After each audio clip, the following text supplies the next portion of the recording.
Everybody. I was in the middle of something. Just getting orders ready. Mark's trying to get in.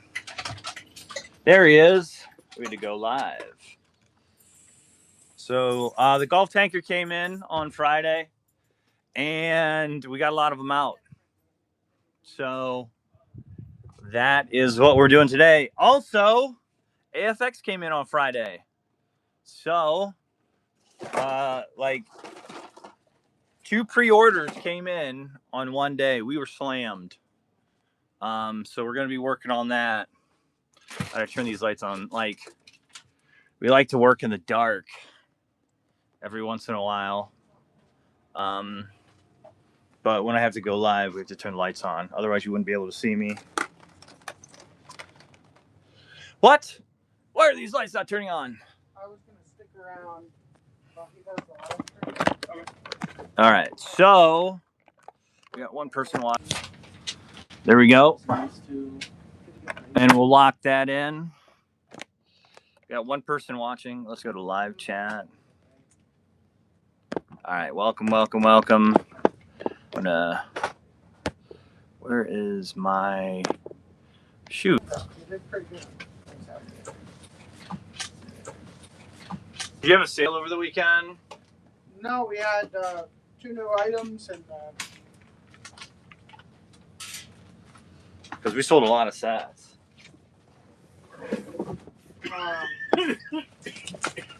There's 2 new AFX cars. If you want to go over those. Yeah. Yep, that's what I was going to do. All right, we've got. So before you start putting everything over there, we always. This is the AFX car we got in. This is a good explanation. Let's check it out.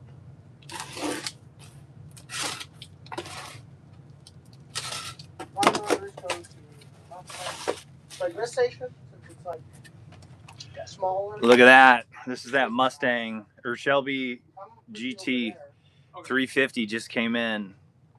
So we had a lot of pre-orders for that. A lot of people wanted this. I think it's the last one. It's the green one. So they made all these right here. Right. So works on this. Yeah, that was this. Just went through. I don't know where the other iPads are at. No, I was messing with that. I think you're the only person that's been touching the iPad. No, they touched the iPads last week. You guys were using the iPad? Yeah, we did that one day, the new model kits, and that was it. We brought them back the next day. I mean, one was back. I know one's at the shed, but there's still one missing. Oh. Yeah. So I can only see one person, one like. Okay. So that's that. And let me grab that box. So when you came in, it was like kind of all like the longer orders over here, and kind of easier stuff that way. Yep. What are we doing with all these? I just was sitting here. Hold on, let me get the live stream. We'll just do that. Were these ones that were here right here this morning? Let me see. Which were the new ones versus where the old ones? The new ones are all there. And those are the old. These are the old ones, and then these were, I think, just car order. I just had car, gun, and then I don't think, or maybe this was car, this was gun, and I hadn't gotten through these. I was still going through these. These are all sets right here. And then these are it's like the random stuff, like You gonna be over here, Danny? There's a bunch of sets. Yeah, there are a bunch of sets. That's why I asked if you had a sale, because I was like, we sold a lot of sets. No, it's just like a collection of a bunch of new stuff. And this is all, I hadn't gotten through all these. So this is a car. This is a car. This is a car. This is a car. This is a car. This is a gun. This is a car. This is a car. Okay. And these are cars. This is from, where's the date on here? Is there a date? What's the date on there? Am I crazy? Wasn't there used to be a date on here? Was there? Did I remember the date? Yeah. Alright, doesn't matter. Let's put that right there. I think these are the oldest ones. They were over here, and then there's this. Right. And then Cooper's Hill. Dirty Martin. Okay. Alright. Alright, so then- start pulling these. Let's knock out those. This one has one of those. We always want to do the kind of harder. We want to knock out the harder stuff. That should always be our first objective on Monday. Now that we have a bunch of people working with us. These are all good. The mindset is the other people are worse. We want to save the easy stuff for now. Does that logic check out though? I mean, I think we could have gotten all the pre-orders out on Friday, and we didn't need Zach. That's what I thought. But is getting Zach reps also beneficial? It just depends, right? So you asked a question, and the answer that I gave was, we could have gotten them all out. Yeah. So here's a back and let's do a back If and forth. If you want him to have reps, these are the reps. No, let's have a back and forth real quick. Just okay. All right. Okay, hey, getting all your pre-orders done Friday is good. Mm-hmm. Is getting everything out by Monday still good if we get an employee trained tomorrow? Yes, but he didn't need any of those reps. He could have looked at how many orders we have. Right, these are all guns, so he could have done all these reps. Now, if you want reps on specifically pre-orders, that's or doing bulk. Do you gain anything? Do you get trained better, or do you learn anything by knocking out easy stuff? No. To answer your question, no. No. Right, but as a business, do we perform efficiently? Yes. Did we get done with the stuff we needed to get done correctly? Yes. On Friday. Yes. We didn't. A bunch of merge orders were screwed up. Okay. So you're wrong. You wouldn't have gotten everything done.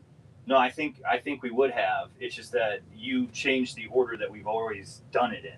We've always done the easy stuff first, and then we do the other stuff last. Did the Gulf tanker come in? Yes. Yeah, here. Yeah, the Gulf tanker came in.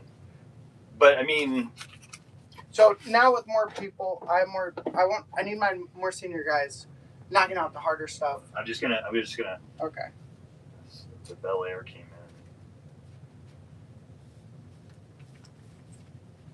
Just call him Gene. All right. Are you good? We have to get Gene's. What? Gene who? Gene Hey, Hackman? Gene, what's up? They did not go out Friday. They're going out today. Okay, I have your order stacked up. Well, I had it stacked up right here. 55. It will most likely ship UPS. It's the larger one. $55.99. Hey, back. What's up?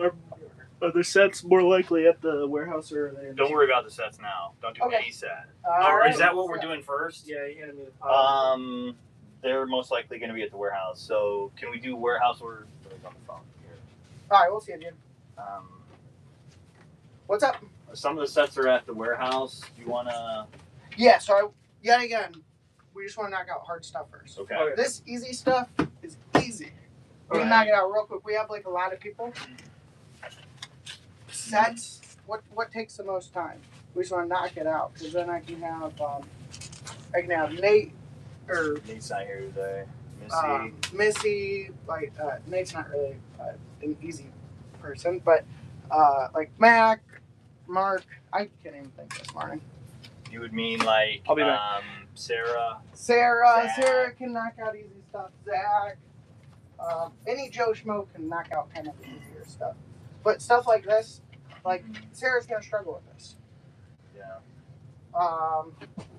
Stuff like this, Missy's gonna struggle with this. This order here, you're gonna struggle with this one.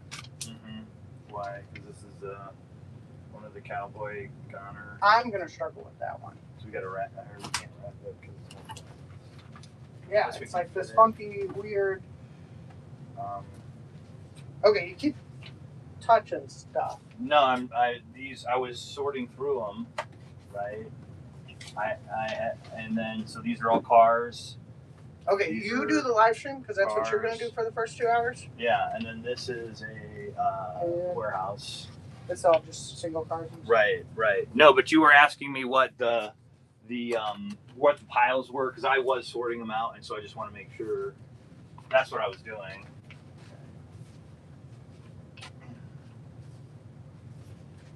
So just to follow through is your goal is to have the Joe Schmoes do the easy stuff. So you want more capable employees doing the harder stuff. Okay, this is a car order. Yeah, now those just need to be sorted. So I don't want to put this. What's this file? What's this? I just found it. I found it right here.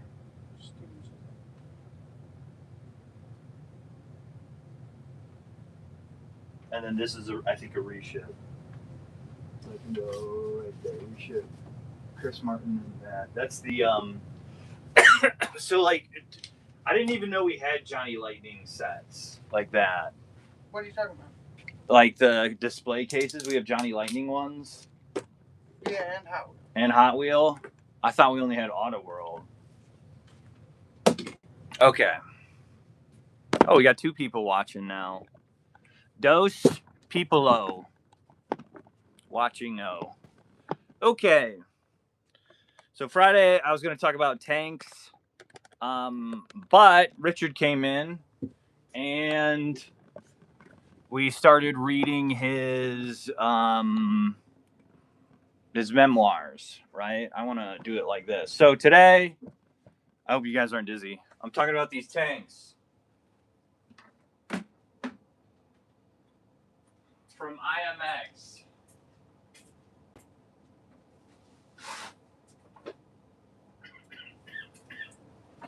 These tanks from IMX are worth every penny. Look at that. IMX tanks. These are really good tanks. Why are they good? They shoot the BB guns. They shoot BBs. They have realistic sound. Which one is this one? This is the APMA T14A. APMA T14A. Who makes that one? I think that's Israeli.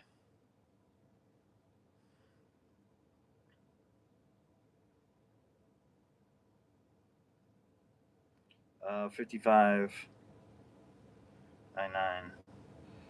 APMA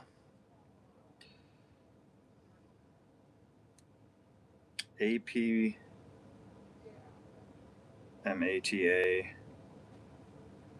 14T 14A. Go. Oh my God, I hate this. I don't get internet here. We got 2 people watching. 2 people. Reload. That is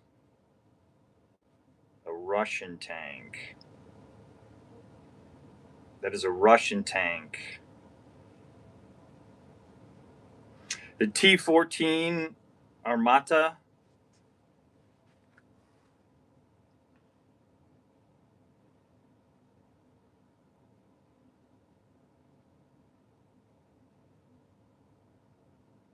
Did they spell it wrong? They did. Shit. I mean, shoot. They spelled it wrong. Armata? It's Armata. T14.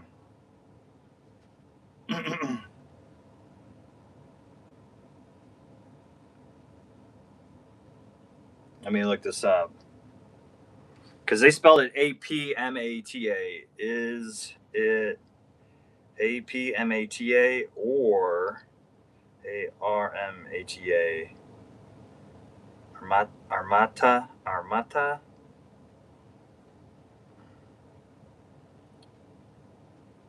A14. Let us take a gander. Let us take a gander. Yeah, it's Armata. It says Armata.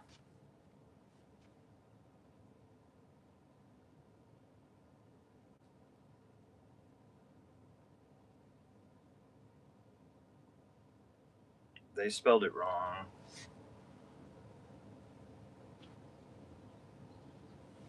I think it has to do with the Cyrillic alphabet.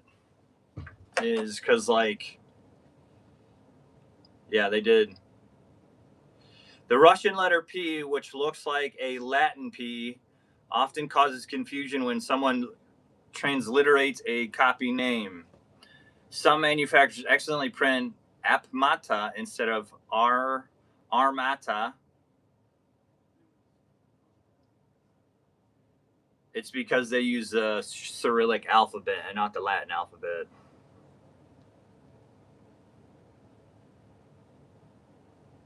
Yeah, so look, they did spell it wrong. I don't know if I can zoom in, but R is R the letter R, or the sound R, the letter P in the Cyrillic alphabet? Let's see. The sound R is represented by the letter P or lowercase p. So P is R in the Cyrillic alphabet. So that's why they spelled it wrong. It's Armata 14A, which is a Russian tank, which has not been faring well. Okay, I don't know if tanks have become obsolete because of the war. I mean, you got drones nowadays. I think they did the math on. I don't know if this is true. Like, who knows what's true, dude? All these Europeans came here for the World Cup, and they're like, we owe America an apology. Like it's way better here than what we thought. It's really nice here. It's not crazy here.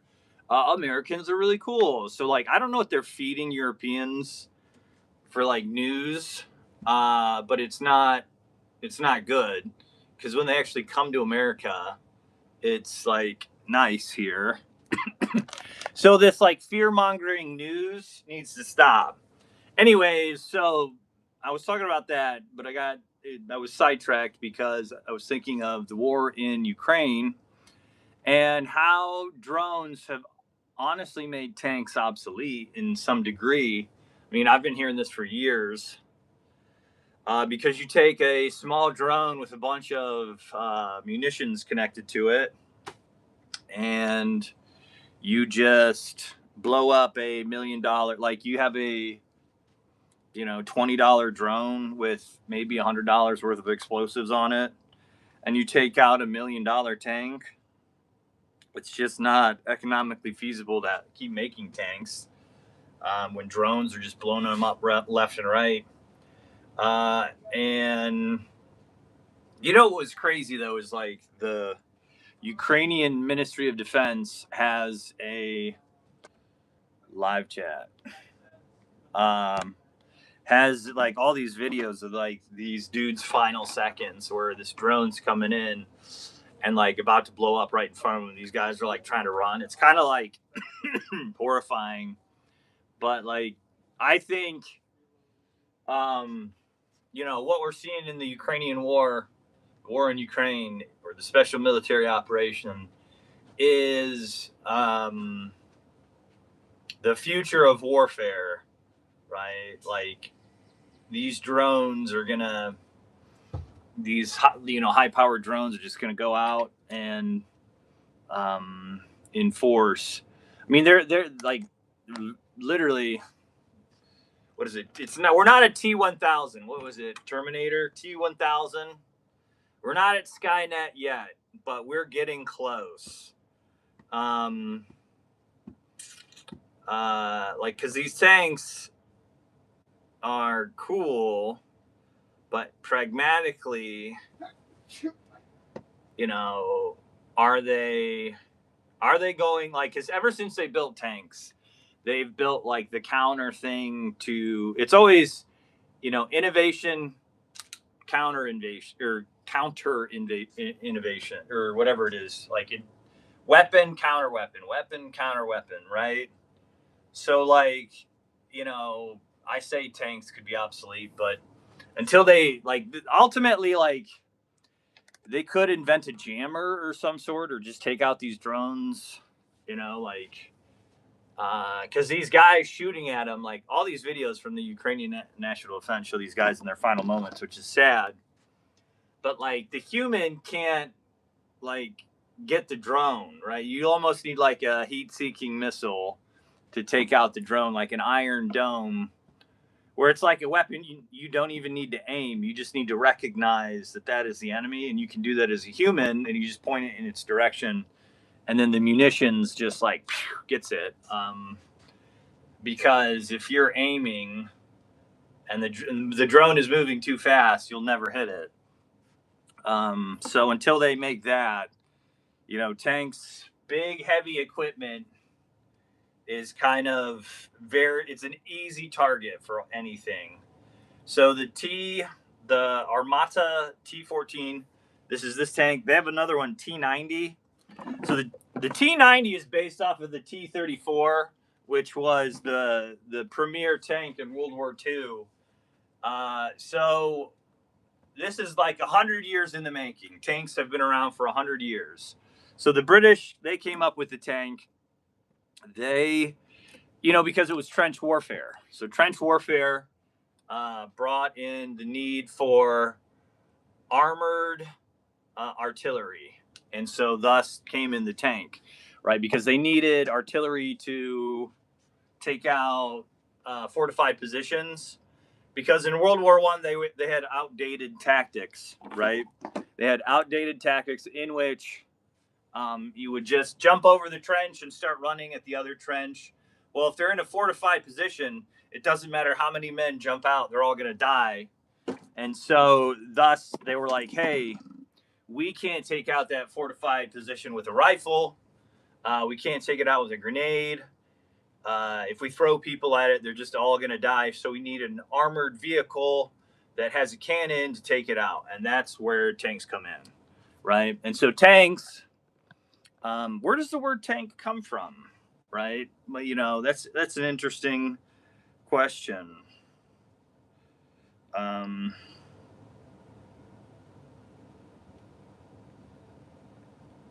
Let me do some quick research for us.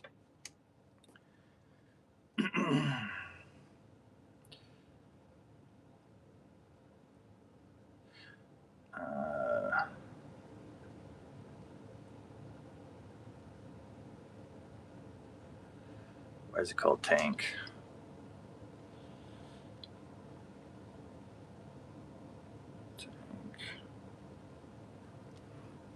So why is it called tank?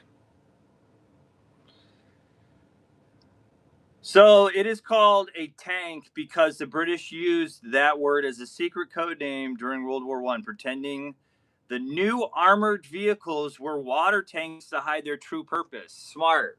So now you know. That's a good trivia question. The reason tanks are called tanks is because the British wanted a code word because it was a big thing, right? And they're like, yes, we're delivering these water tanks to the front line. Tee hee hee hee. If only the Hun knew. Ha ha ha. Right. Let's see how effective they were in the first. Officials considered terms like reservoir and cistern, but tank was chosen because it was short, already meant a water or oil container, and fit the steel box-like appearance of the early vehicles. Early meaning of tank. The English word tank originally came from the Indian language, such as, I don't even know. All right, the AI is just going. Not all languages follow the English code name. Germans use Panzer, meaning armor, while French use char d'assaut, which means assault chariot. Char de assaut, I don't know, assault chariot. However, many militaries and language ultimately adopt some version of the word tank because the influence of British usage. So Panzer, tank, or assault chariot. I like assault chariot. Yeah, that's pretty cool. I can't say it in the French way. How? When were they introduced during World War I, and how effective were they?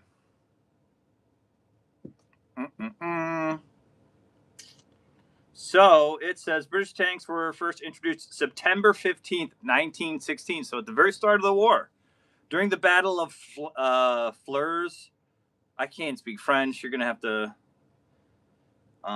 During the Battle of the Somme, they were psychologically powerful and tactically useful, but mechanically unreliable and not yet war-winning. When tanks first appeared, British Landships' committee oversaw the development through 1915, and the first prototype design was adopted in early 1916. The first British tanks, Mark I, reached the front mid-1916 and were used for the first time on whatever. About 49 tanks were developed in that battle, but only around half were able to move forward at the start due to breakdown technical problems. In their first use, tanks shocked German troops, crossed trenches and barbed wire, and provided mobile firepower, improving infantry attacks compared to soldiers advancing alone. However, they were slow, about walking speed, and thin or even uneven armor. For 6 tanks, supported by Canadian troops, were all put out of action.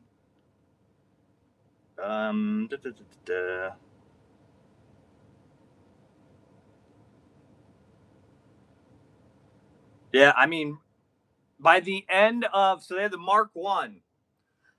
The British had the Mark I at the start of the war. By 1918, they had the Mark V.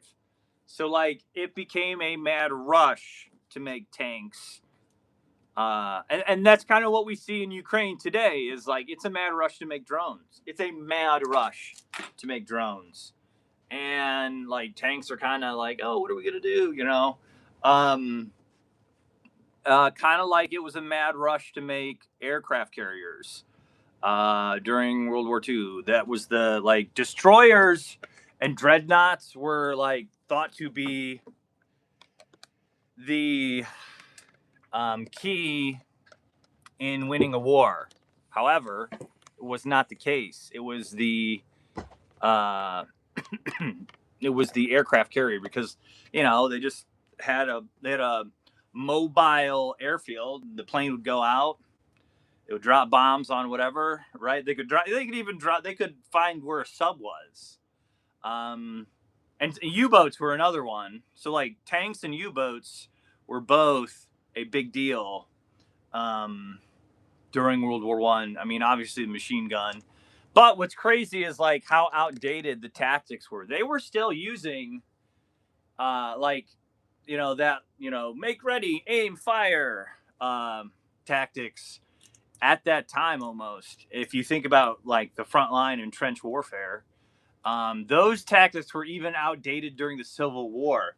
The Civil War was one of the reasons why the Civil War was so deadly is because of the Malay bullet. So you had, like, in the Revolutionary War, you had a ball and musket. So, like, it only made sense. You weren't getting anything done if you didn't stand in a line and shoot at the other guy. But by the Civil War, those tactics were outdated because the Malay bullet was way more accurate. way more accurate. Standing in a line and firing was almost like a death sentence. But it's like these armies, these governments, these armies, they don't figure it out until like all these dudes are dead. It's like the same thing with World War One. It's like, hey, I don't think this trench, this, attacking the enemy and, digging a trench is working.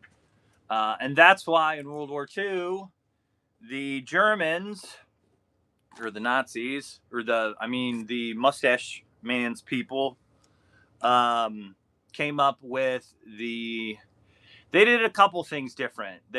So the French on paper matched the Germans in every way, shape, or form. But the Germans had a different military structure where units had more autonomy, which helped. And two, German Panzer divisions had they had the radio in it. The French tanks on paper had everything was just one thing better, right? So like if the Germans had a 30 millimeter cannon, the French had a 31, right? You had the Maginot Line as well, and the French were like, it ends here, right, at the Argonne Forest. They can't climb up those, mountains, but the Germans were like, we'll just make better tanks. And so they had that going for them. So this, though, and then in response to the Germans just coming at the French and winning, in the entirety of World War One, Germany never took France, right? They couldn't beat them, right? But then in a matter of days, the Germans took out France in the Second War because of their tanks, right?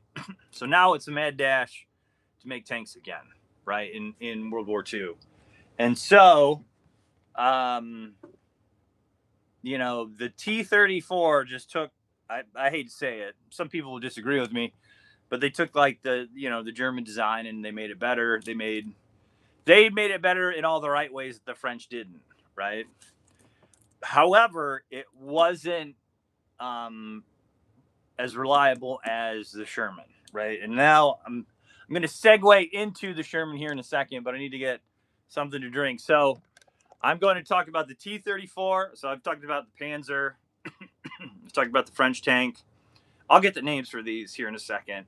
And we'll go into it a little more detail. Let me get something to drink real quick.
Okay.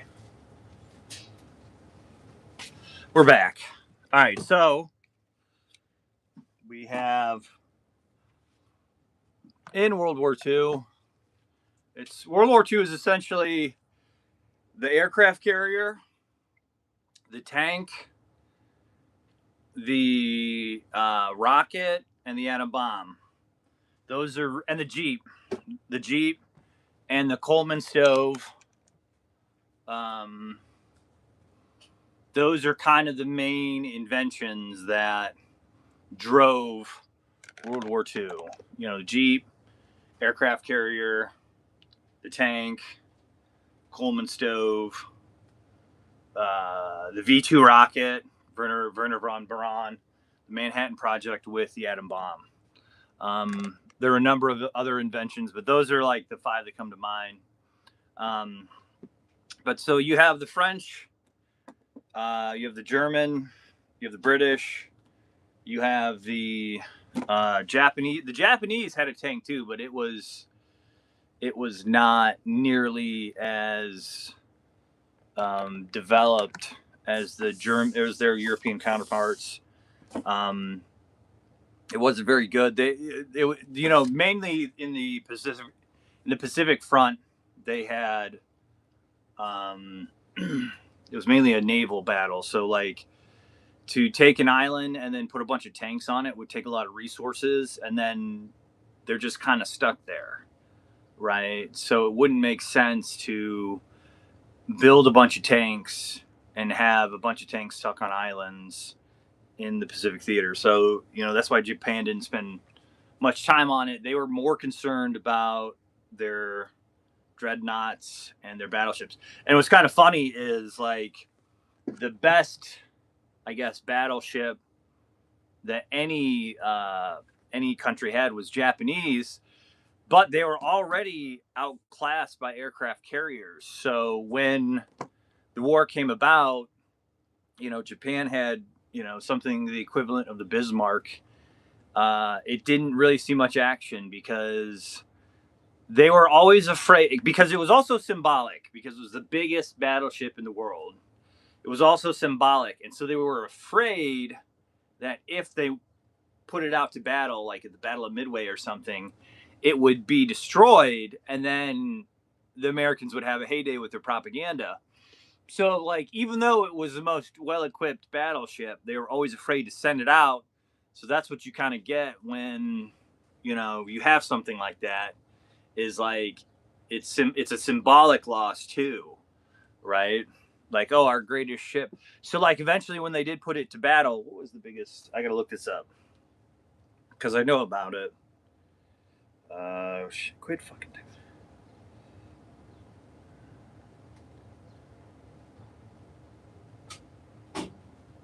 Japan's biggest ship. It was the Yamamoto.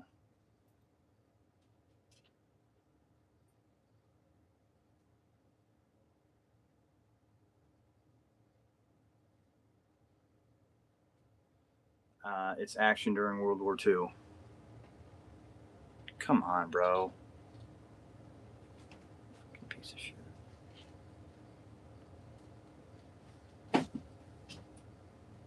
What did it do during World War II?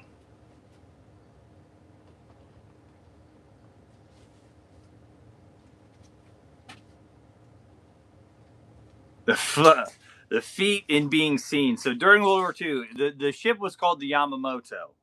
Yamamoto mostly served as a fleet flagship and fleet in being, seeing relatively little gunnery combat until late 1944, and was finally sunk in a one-way suicide mission towards Okinawa in 1945. It was commissioned in 1941. Yeah, so like this battleship, that the Yamamoto, was essentially a princess battleship. It was more for looks. It because it had a symbolic a meaning to it, right? They couldn't risk it. And then when all else was like, dude, Okinawa, which was at the very end, right? That was like the last island the U.S. had to take before they could just start bombing the crap out of Japan every day. It was like you have to go on a suicide mission, right? A one-way suicide mission to Okinawa. And that's how they, like, dude, that was a lot of equipment. It was a lot of money just tossed away. So, unfortunately, if you build something big and prestigious like the Yamamoto or the Bismarck, right? Because the Bismarck was sunk pretty, they kind of go, they're big battleships that just, don't make it. What's more interesting is how many German U-boats there were. I mean, there's a map on the internet where it shows how many shipwrecks or how many ships were sunk by German U-boats, and dude, they're like off the coast of the United States. Like, I had no idea that the German U-boats were sinking ships off the coast of the United States. Quite a few of them. I was kind of terrified on how, if you look at the map, if you can find it, I've seen it before, but there were quite a few sunken vessels right out, like thousands of them. Like the tonnage sunk by the Germans is in the millions, far more than the British or the Americans. I think the British was the most effective navy. The Germans sunk the most ships, but I think it was 3 out of every 4 German U-boaters died, right? And like the conditions there were not like, dude, they had a hot bucket. The live stream is unlisted. I think that's why only 3 people are watching. Oh, really? I'll talk to Ryan about it. Jeff Hart or Hurst. Thanks for letting me know. Yeah, so 3 out of every 4 German U-boaters died because the Germans, that was like kind of the way that they thought they could get to it. In World War I, so let's go back a little ways. Germany is a landlocked nation, right? Britain is an island nation. So Britain had access to the world through its navy, right? And they can cut off Germany, right? Because Germany had Russia to the east and France to the west. So they could be cut off, and then they would be forced to like kind of only have whatever resources they had, they'd be contained, right? So they knew in order to be successful in World War I, they had to break the blockade. And so that's why they did unrestricted warfare. That's why they sank the Lusitania. I mean, they sank everything. So and the reason I bring that up is because that carried over to World War II, right? Where the Germans relied very heavily on their U-boats. In fact, there is still to this day, they had the submarine den in Berlin or, somewhere in Germany. It's not Berlin. It's like on the coast. And the Americans tried destroying it. I mean, they bombed the crap out of it. But the concrete was just so thick that no bomb could take it out. And it was a submarine den. And they would work on submarines. They also had a cow submarine. So like they realized, their submarines were the main thing. So they had this thing called the milking cow, which was a submarine just for holding fuel. Because these are all the submarines that the Germans had in World War II were diesel engines. So like you had to, now they're nuclear, which is insane. Like a nuclear sub, if you think about it, right? Like its fuel source is infinite, right? The only thing that runs out is food. So that, that's, once they figure out how to like grow food in the sub, they don't have to come up, right? And then we can just go up into space.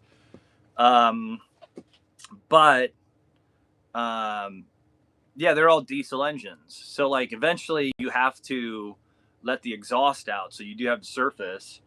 And another thing, it's like innovation, new weapon, new tactic counter to that, innovation. And, the Germans sunk quite a few vessels.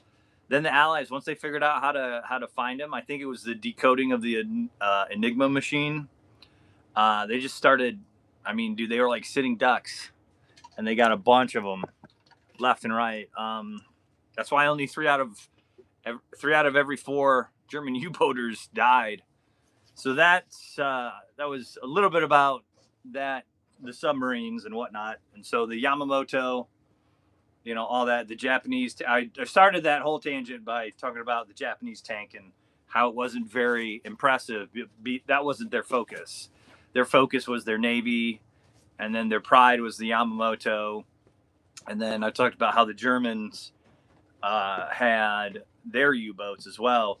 And the reason, so now I'll kind of go into, since I talked about the German U-boats and I'm talking about German technology, I'll go into why the Germans had such sophisticated technology compared to everybody else. Well, the Germans had such sophisticated technology is because they were the person in charge. I don't know if I can say his name, otherwise they'll ban me. The person in charge was addicted, and then his main guy, not him, Goebbels. We'll call him Goebbels. They needed to create propaganda at all times because they were losing the war. So, in order to create propaganda, he had his research teams create super weapons, right? Werner von Braun with a V2 rocket, right? So that they didn't even have to lose a pilot. They just shoot rockets at London all day. And they did that fairly well. But they needed propaganda at all times, right? So how do you get propaganda? How can you artificially create propaganda? You tell everybody there that, hey, we created this new weapon. It's really good. It's going to help us win the war, right? When in actuality, it kind of doesn't. So that was, on paper, the Panzer is like the best thing since sliced bread. However, it's not. And the T-37, again, the T-37 was even better than the Panzer, right? But again, not really well manufactured, missing welds, the manufacturing. So when Operation Barbarossa came to be, which was the Germans invading Russia, all of their factories were essentially taken out, and the U.S. had to send the Soviet Union factories, essentially. So anything like built in Russia at that time was significantly aided by the United States. They say World War II was won with Russian blood and American money or American product, essentially. And it's true to a certain extent. Like the Russians would have been, I don't know if they would have lost. I don't know. It's hard to say because, a lot of their stuff came from U.S. aid. There was a lot of help from the United States, and it helped that Britain. It helped that Britain was fighting them still too. So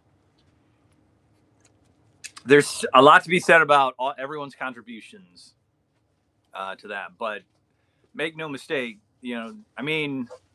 Russia played a big part in that. They lost the most people. But again, they were just throwing people there. Not a setback was the order given in Stalingrad. So, like, you can imagine a lot of people just lost their life because of that one order. Also, I don't know if the Germans really had a solid plan for Operation Barbarossa. Barbarossa, was kind of just like, hey, we hate communists. Because they were that one party was fascists, right? Which, and they were socialists. So like people say that they were far right. I would beg to differ. They were nationalists. So they were like pro Germany or pro, like, I would say a fascist is pro their country. They use imagery of their country.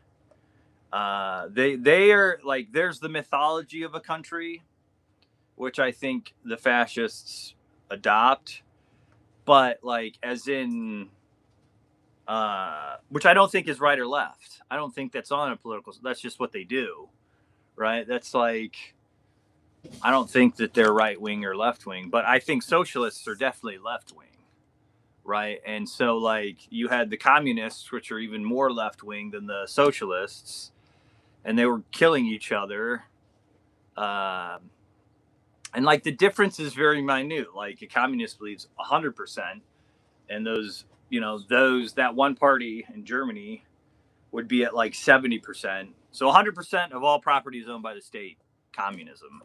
Socialism, in Europe, we would say probably 70%, right? So that like 30% difference is worth killing each other over. Doesn't make sense to me. As the Soviets, they wanted to make new. So like the other party, they took German history and all German symbols and everything like that, and they made it into this German Aryan race religion, right? Meanwhile, the Soviets were like, everything was tainted by the Tsar and the proletariat, so we have to make new stuff, right? So it's just interesting how they did to take control. One created all new stuff, one looked at the past and made a mythology of it. But I digress. So that one party in Germany, they mainly made super weapons so that they could create propaganda. The Panzer, which is the tank, the German word for tank, was just that. And the Panther 5, I mean, they were good tanks, and they could take on an American Sherman. However, there's a little bit more to it, right? So, all right, you guys asked for it. Now you're going to get the nerd out. So when it comes to a tank must fit within a country's military doctrine, okay? So if you're creating tanks just to make propaganda, it doesn't fit within your military doctrine, right? So for example, the Sherman tank, it didn't have, like, the Americans knew what the Germans were making, and they still made the Sherman the way it was because they had an overall overall idea, like, of what they wanted, right? So like, and they're not stupid people. Like honestly, this rant is like the Americans were ahead, right? So like everyone wants to just look at the stats of tanks and be like, okay, this tank has better stats than that tank, so therefore this tank is better. Well, there's a couple factors that need to go into play. One, the first factor is logistics. The Germans didn't have to ship their tanks across the ocean. The Americans did. The Russians didn't have to ship their tanks across the ocean. The Americans did.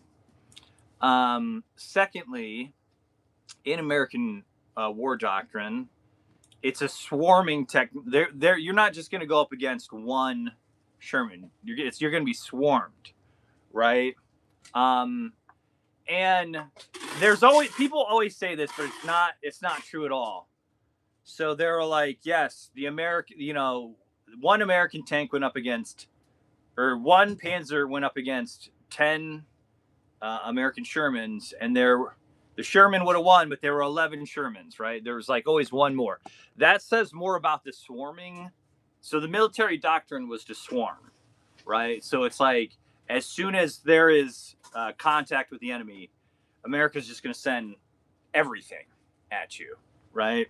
You're going to get hit with 50 Shermans, 50 planes, 50 units. Like, they're not going to, like, anytime they have contact with the enemy, they're going all out. They're sending everything, right? They're using their logistical power against you. So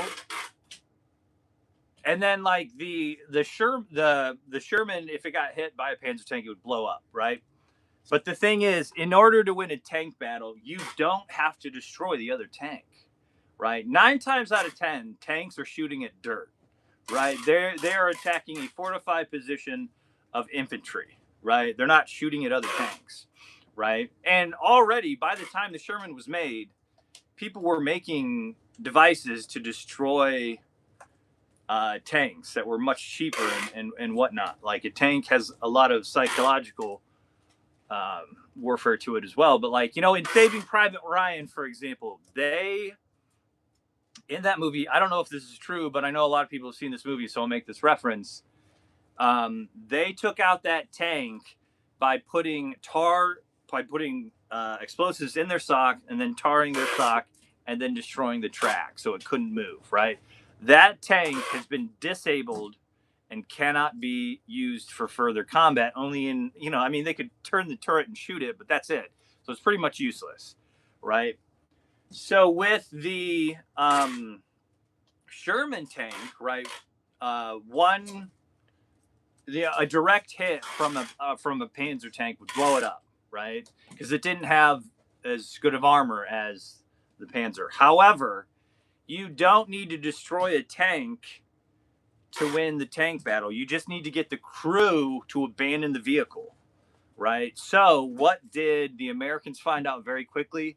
That a flare round would take out a Panzer. So they didn't even have to blow it up. They didn't even have to kill anybody in the crew, right? They just had to make the Germans surrender. So how would they do it? They would shoot a flare round at the Panzer, and the intake would then just get filled with smoke, and thus the cabin would be filled with smoke, and no one could breathe, so they would have to get out of it, right? Perfectly good. The tank, no damage to it. It's just that they can't use it anymore. So, right, again, if you're getting swarmed by Americans, they may take out one Sherman, but somebody's going to get a hit on that Panzer, and they don't even have to blow it up, right? The Sherman also had the highest survival rate out of any tank during the war, right? Secondly, there was a Sherman for everything. If you needed to demine a field, there was a Sherman for that. If you needed a flamethrower, there was a Sherman for that. They could change the operation of it. Also, it's more importantly, it was easy to manufacture. So you could change the chassis on it, just like in slot cars, right? You could change the chassis on it to fit other applications that you needed. So whether it was, demining a field, whether it was like carrying supplies, whether it was help carry like, infrastructure or material for building a fort, you could have a Panzer do that, right? And then also like you're making it more diverse for different applications, but you're still manufacturing the same chassis, right? You're just adding accessories to it. So it makes more sense if you're in a war and all resources have to be stretched to the max. It makes more sense to build one model and then add accessories to it, right? So you can just keep making it. You're making the same thing. Hey, this accessory still works on this tank. I can put it on this one. You can change out parts on old, defeated tanks and move them to other ones, right?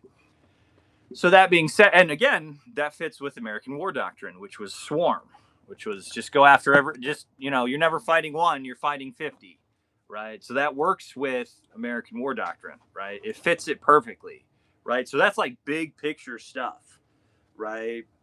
That party in Germany, they needed propaganda.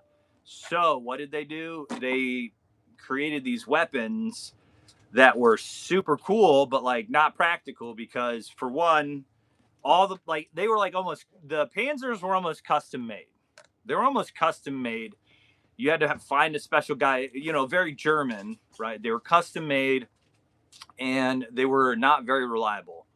A Sherman tank had like 10 hours of actually working for 1 hour of maintenance. A Panzer had like 4 hours to every 10 hours of maintenance. It was like they could barely even get them in the battlefield.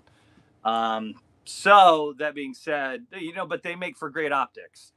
That being said, the Sherman was a far superior tank within the military doctrine of the said country. Like that's the thing where the Americans really got right, was logistics and using their tanks correctly, right? Because like you're not like, the Soviets just copied the Russians, and the reason why the T-34, which was the Russian one, was not as good as the Sherman, in my opinion, is because when they were being manufactured, they were so sloppily made. Like they didn't finish welds, because the average life expectancy of a T-34 was 2 weeks, right? So like you're a brand new tank commander.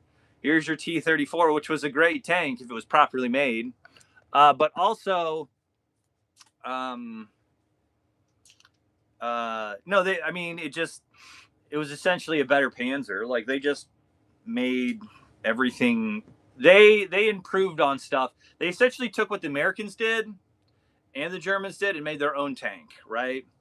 Now the T-34, nothing like good run time, nothing really bad about it. It was just that like they haphazardly made them, and I don't know about their reliability. I just know that they wouldn't finish welds, and when the Soviets ran into the Americans, they thought that the Shermans were the best things ever made because everything was good about them. A majority of World War II happened on the Eastern Front, and I can't remember where the biggest tank battle was. It was in Ukraine, but that's where a lot of the fighting happened. Let's see. Who's messaging me? Nobody. Quit messaging me. T-34 tank. So T-34.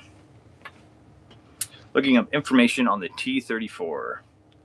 Soviet medium tank that became the most important and influential tank of World War II. No. Okay, hold on. Stop. Most important tank of World War II, ? Not the Sherman, ?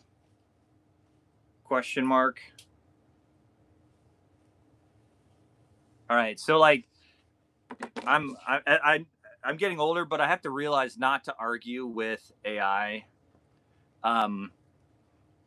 because it's futile, right? But like it just took something from Wikipedia that said that the T-34 was the most influential tank in World War II. I beg to differ. It was a great tank, but it's no Sherman. It's not because like I'm pro-America. It's just that if you look at the big picture, you're trying to win a war. You're not trying to win a beauty contest for tanks. All right. So that being said, like that's how I view it. Right. You're not trying to make the prettiest tank.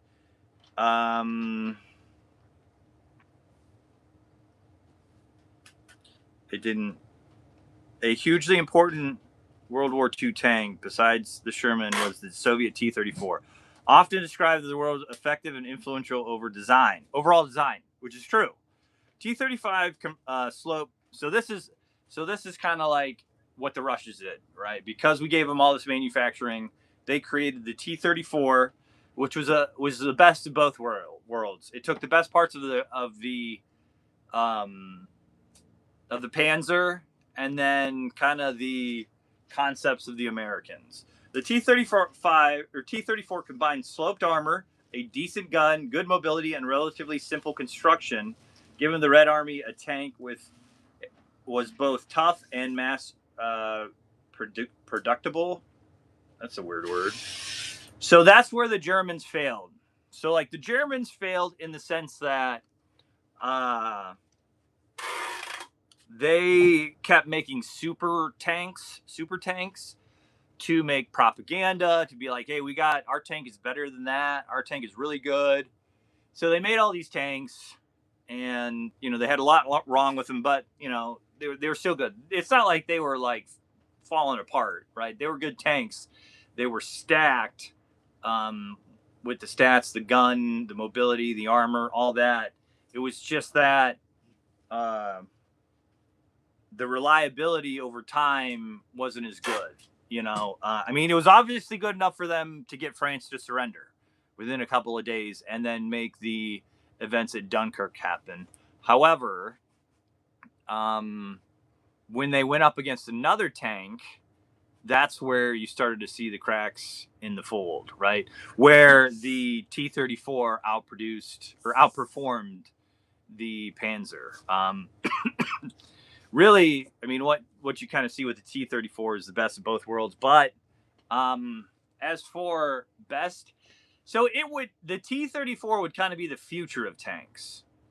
But it was built off of the design of the Germans with the concepts that the Americans had for the war effort, right? So you have to be able to mass produce it, right? Otherwise, what's the point of building a nice tank if it's the only one, right? So, the concepts of the Americans, kind of the design of the Germans improved. You have the T-34. However, they didn't have to cross a ocean to get there. The United States did. So that's like, okay, yeah, that's a technicality, right? But the U.S. had two fronts, right? Germany had two. The only two countries that had two fronts was Germany and the United States, right? So you were sending Shermans to the Philippines and Shermans to France, right, to fight the enemy. The Russians didn't have to do that. All they had to do was put it on a train and send it to the front, right, in their front line. So that being said, like the Sherman again was dispersed farther, right? Did more in more, like, so again, most of the T-34s only in Europe. The Sherman was all over the place, taking out stuff left and right, like, and they could add an accessory to the Sherman depending on where they were at. So like there are Shermans that had flamethrowers on them, right? Was that important in the European conflict? No, it wasn't. It was important in Japan, where they were island hopping and people were hiding in, caves that they dug out. So like, you didn't have to reinvent the wheel. You just be like, hey, this thing runs on diesel. If we do this or whatever, like we can shoot fire out or napalm or whatever, like. So you don't have to reinvent the wheel. You just change a couple things and the Sherman's right there, right, in the front lines. And so, that's why, I think it was ahead of the T-34. The T-34 is a good tank, given everything. However, the Sherman had way more applications to it, way more entrenched in military doctrine in the overall picture of what was going on. And but the T-34 would later become the design, like it was a proof of concept. So when Germany, so let me read some history of the T-34. When Germany invaded in 1941, many German tanks struggled against the T-34, forcing the development of more advanced designs like the Panther, just to keep up. So there was the Panzer, and then all German tanks are named after big cats.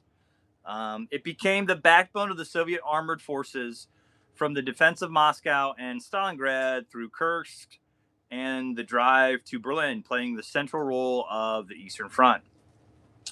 T-34 was produced in enormous numbers, around 80,000, including variants, making it the most produced tank of the war, only second to its successor, the T-54, in total tank overall production. Its design philosophy, simple, rugged, with sloped armor and wide tracks, influenced post-war tank development. And it's the big reason why many historians rank it above the more fancy but rare German design in real. Okay, so what about the Sherman? I think that the Sherman, again, hold on. All right, so my rule of thumb to you guys is never argue with AI, but like it didn't say it didn't even mention the Sherman in that. So now, and that was my question. Important tanks in the world, not the Sherman. It didn't even answer my question with, well, the Sherman was good, but it didn't even mention it. Like the snobbery of AI. All right, this is the last, like, because you could do this all day. I think whoever does these, like, does this on purpose, because I have to engage it again. Like, it knows that I'm a human, and it answered me in a way that knows I'd ask another question because it gets more engagement.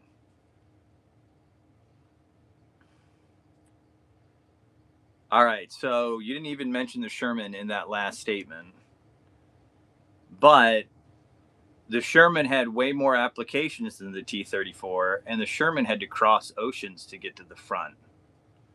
So in that regards, wouldn't the Sherman have been maybe the most influential tank because it was in more theaters and had more applications to it?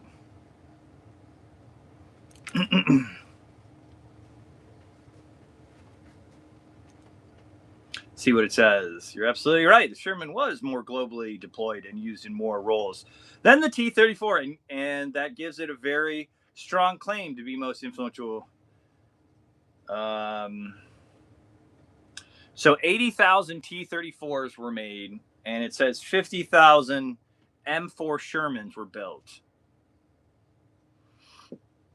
Shermans fought in every major theater: North Africa, Italy, Western Europe, Normandy, the Battle of the Bulge, and the Pacific, Saipan, Iwo Jima, Okinawa, and several, even served with the Soviet Union and Free French.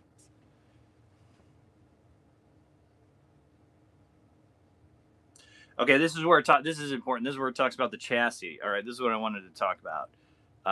Variety of roles and application. The M4 chassis was adapted into tank destroyers, self-propelled artillery like the M7 Priest, recovery vehicles, flame tanks, engineer tanks, and more, given it far more distinct applications than most other tank designs. The versatility meant the Sherman wasn't just a battle tank, it was a universal armored platform that shaped how the Allies solved different battlefield problems. Influence versus effectiveness. Many historians call the T-34 the most effective overall tank of World War II because of its balance of armor, firepower, and mobility on the Eastern Front, and its sheer numbers there. But if you define most influential as the design that affects the most theaters, armies, and logistical systems, the Sherman was a very strong argument. It was in more places, under more flags, doing more different jobs. In practice, a lot of people split the credit. T-34 is the key tank of the Eastern Front, the Sherman as the key Allied tank globally, each most influential in its own domain. I don't care why historians emphasize the T-34. I don't give a crap. So your angle is solid. Did you go over the new cars? Yeah. No, I was going over these tanks. No, I already went over those cars. Yeah. You sure? Yeah, I did. That was the first thing I talked about. Okay. The Mustang. So that is where this tank comes in. Okay. This tank is, so where does the T-14A fit into the Russian tank scene? So that's kind of the history of the tanks, right? So, you got World War I, which starts the tanks. The British invent them. Hold on. The British invent them. They call them tank because they're big, and they wanted to confuse the Germans and say, "Oh, we're just bringing water tanks over." to feed or to give troops water, but really they were mechanized artillery.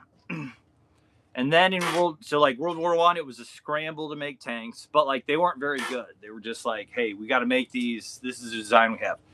Fast forward 20 years, it is a rush to make the best tank. So now it's truly on the front lines a race to make tanks, and in design, and then what application is the best. So is it what the Americans did, where it is a chassis that can fit on all sorts of problems, like a Swiss Army knife, or is it like the Russians, in which it's just a really good tank, it's well designed, it's only a tank, it's nothing else. You can't make it an armored vehicle or whatnot. So in that sense, you can look at those two. And so then you have this one right here, which is a Armata T14A, right, by IMX. These tanks are slick for the little tank enthusiast. Honestly, this is what made me kind of a tank person, is because the debate got so heated online. And like it was funny because it was going on social media, and I was doing research for tanks for like a live stream, and so then I got swept in on it, and I had heard all the stories about like how good the German tanks were, and I didn't actually hear much about the Russian tanks until I did research.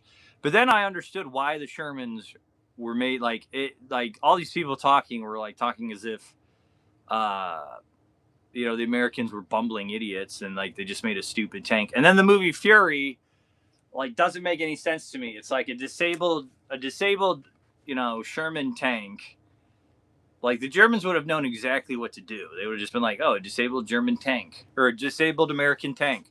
Bam. Like it wouldn't, like you would have definitely left your tank. You would have not stayed there. So like that, I don't know, the movie, it kind of lost its luster. Anyways, you trying to get through? Yeah, sort of.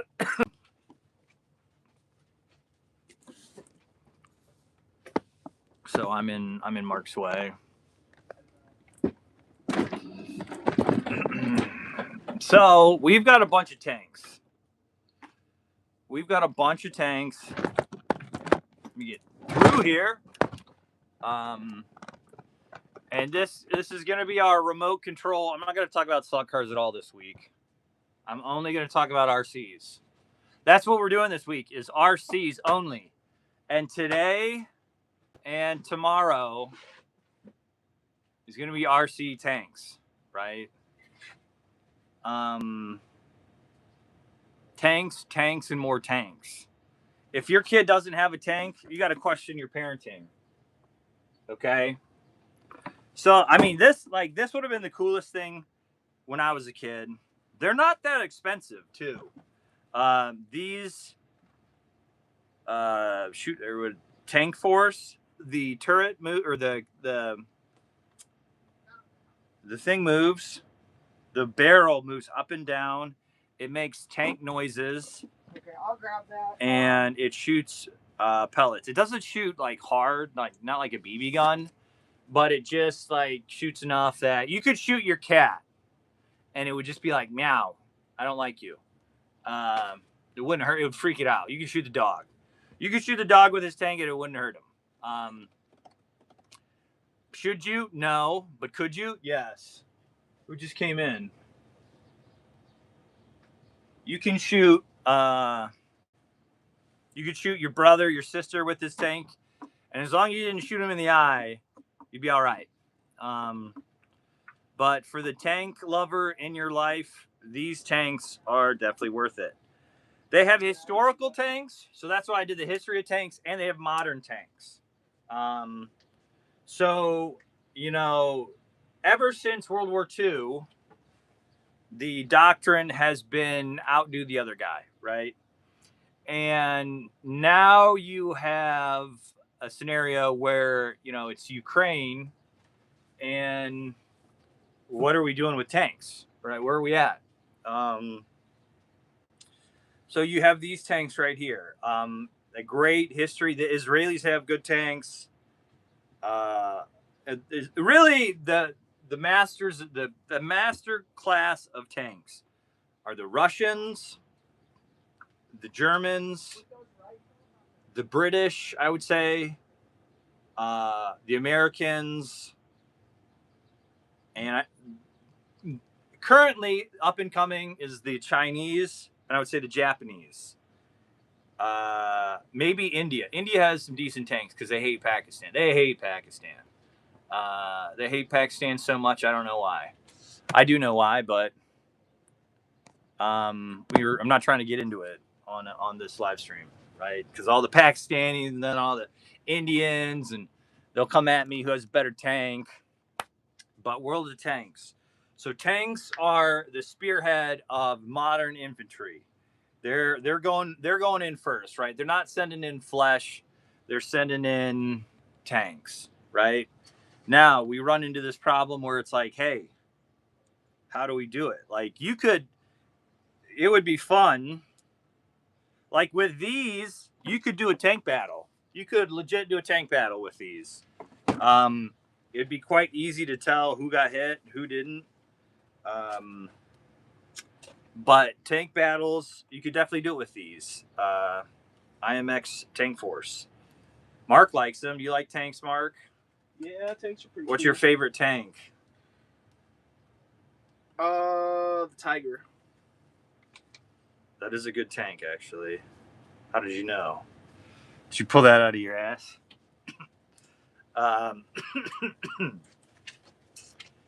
But excuse me.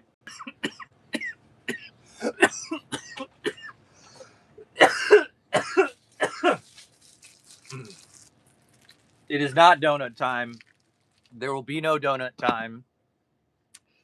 I can't remember what I was saying. Anyways, we're talking about this week is RC week. Get outside, touch some grass. All right. And if you got kids, dude, I was at Starbucks today. I don't know what was going on at BGSU, but Bowling Green State University, but there were like 100 college girls in Starbucks. I picked the wrong day to get a coffee in the morning, and it was just me, and they had all ordered, I guess, before me. And like, dude, I waited like 20 minutes before I even showed up. So I was like, it'll be done when I get there, which is usually the case. No, every girl and her sister was there. And I was like, oh my God, like, how long is this going to take? And it took like 30 minutes just to get a cup of coffee. But they were all on their phones. It was as quiet as a mouse in there. Nobody was talking. Everybody was on their phone. Touch some grass, play with some RCs. I mean, it's the closest thing to playing video games in real life, though. Like the kids like controllers. They'll feel comfortable with the controller in their hand. And then you're just like, all right, go outside. Let them get some vitamin D. Let them get some sun. Let them touch grass. Get an RC. So anyways, you can do some serious tank battles with these. They're fun. They work well. These ones, I think you get about an hour of battery life out of them. It rotates gun barrel 360. Turret rotates 270. Tank can rotate 360. Lights and sounds. T14A.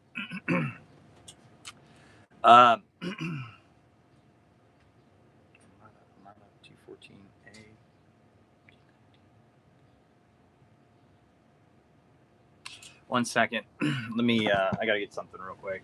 I'll be right back. We'll talk more tanks.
turns.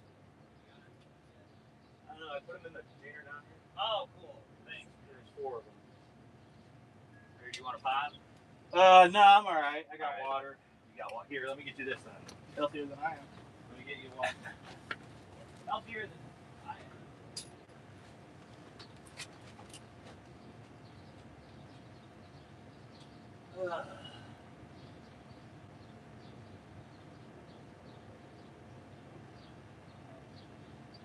It's gonna be a brutal week.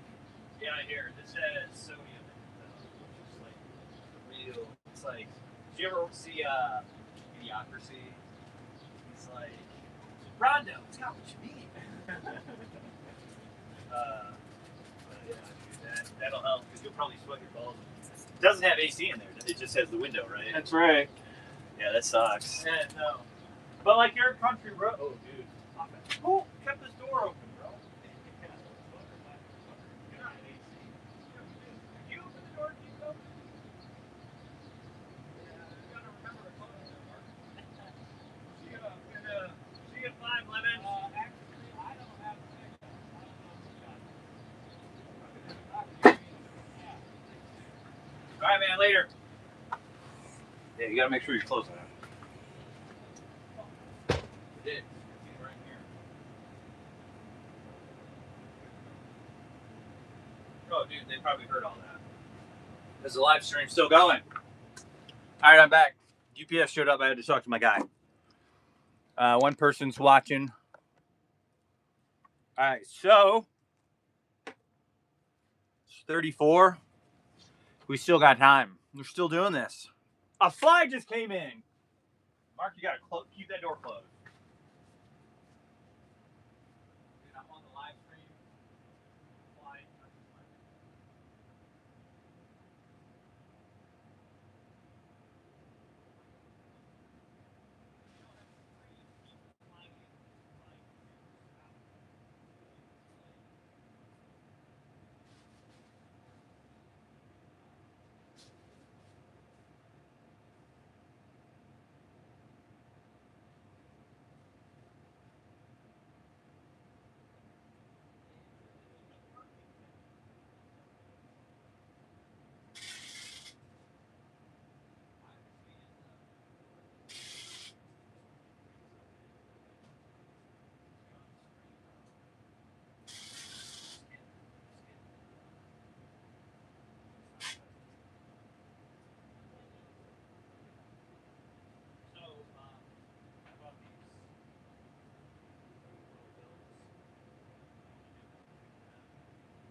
So like, we gotta do this on the live stream.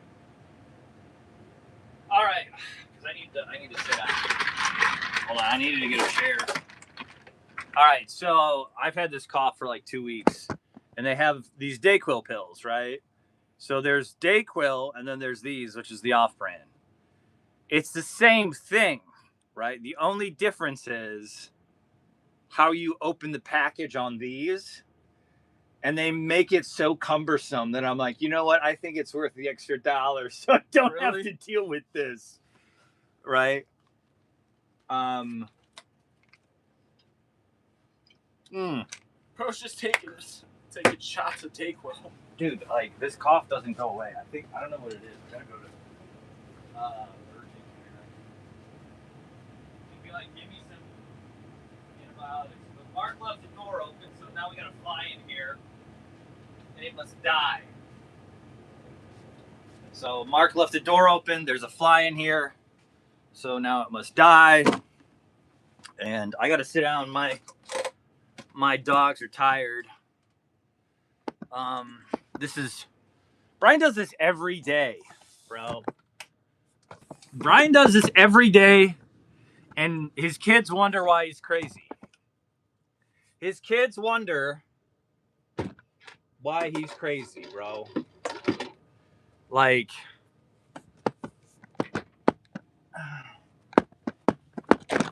Like, you got to hand it to Bryan. He does this every day. And his kids are like, why are you so crazy, Dad? Well, I don't know. Maybe because he does a live stream every day. And he's got to talk to a camera. Some people show up. Sometimes people show up. Sometimes people don't. But this is staying here. You got to do it every day. You got to do it every day. So let's look at the different types of tanks that, where's this?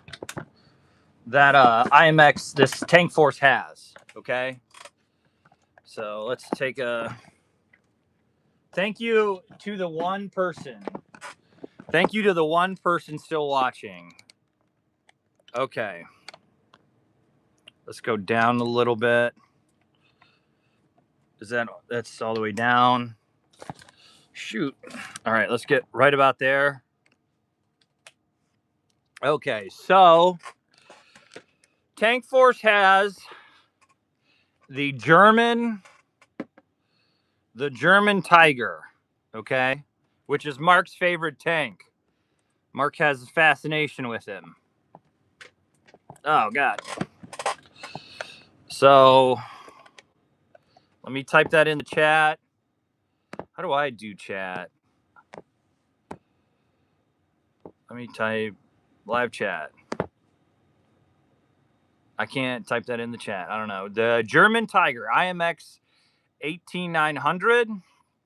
And then the second one is going to be the Snow Leopard. Let's start. Let's start with these ones. So this tank right here that I was showing you is it's supposed to be Armata.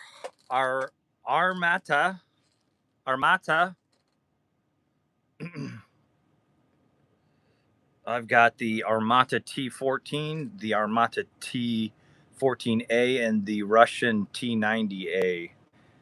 Kind of give me the history of these tanks.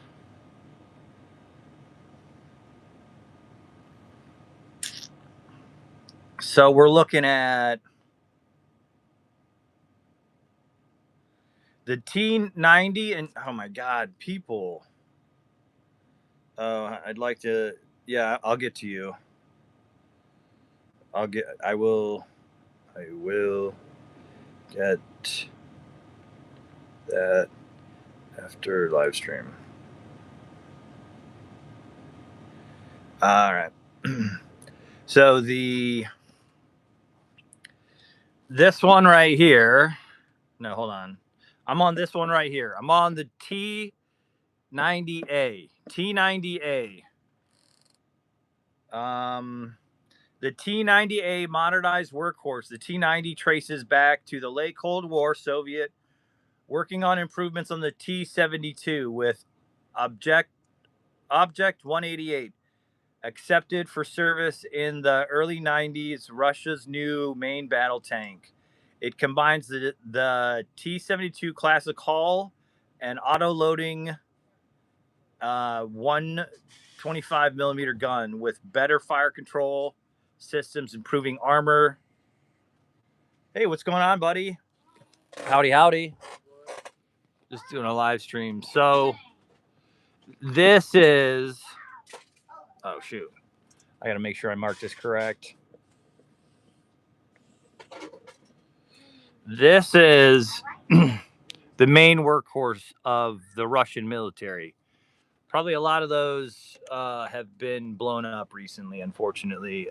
In that, let us see. How is the T94 or how is the T90A fared in the war in Ukraine? Let's see. Let's take a gander at this T94. Looking at T94 or T90A, the T90A has fared poorly in Ukraine. It has been exposed as vulnerable to modern anti-tank drones and Russia's own maintenance doctrine problems. So it hasn't lived up to its pre-war reputation as a premier Russian tank. However, the T90A was supposed to perform. Before 2022, the T90 family, including the T90A, was marked as Russia's modern MBT, modern battle tank, combining the T-72 reliability, with better modern armor. Okay, so it was compared to the Abrams tank. It was like the Russians, and then or it was like the Abrams tank and then the Russian tank, right? So, they don't have the Abrams on here. They do have an Abrams available for Tank Force, but the T90 was Russia's flagship tank. It's their main one, and this is how it's performed in the Ukraine war. All right. Before 22, it was often portrayed roughly comparable to Western designs like the M1 Abrams or Leopold Leopard 2. Any German tank named after a big cat. So the Leopard 2 is Germany's MBT, main battle tank, designed like early and Russian equipped elites units with T90As to showcase their high-end armor. What actually happened? Open source analysts and Western reporting indicate Russia has lost at least dozens of T90A tanks and well over 100 T90s. So T90A, T90. Destroyed, damaged, abandoned, or captured. Many of those losses have come from Western top attack ATGMs like Javelins, or guided missile, artillery, and FPV kamikaze drones, which hit the tank weaker top surface and bypass its frontal armor and Sortra kill system. I don't know. Videos and battlefield reports show T90A and T90M being disabled or destroyed by relatively cheap drones or infantry carried weapons, illustrating how the design was optimized for a different kind of war. Classic tank on tank, which was never the case. It was never the case that it was a tank on tank. It happened once or twice. What's up? Do you know if we have any bow and arrow toys? Yeah, right over there. We have like a crossbow. So we have this right here. Crossbow, like no bow and arrow tradition.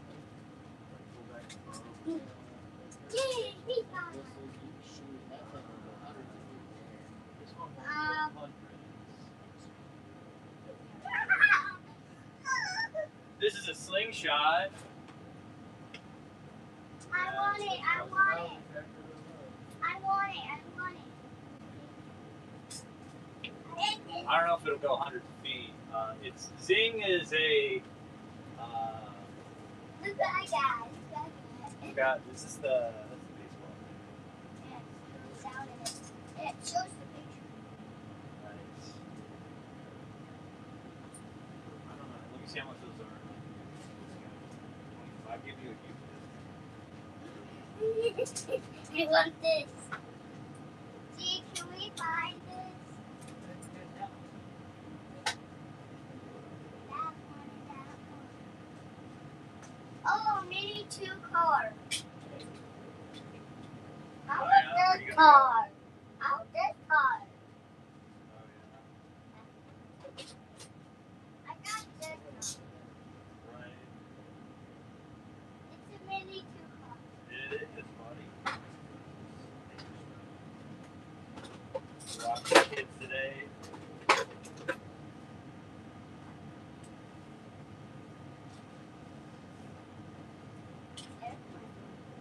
It's a mini S. It's a car. It's a car on the bottom and the head on the top. Yes. Okay, they put the plate there. Did you want the director? Ooh, what the heck is this? Is this a crawler machine?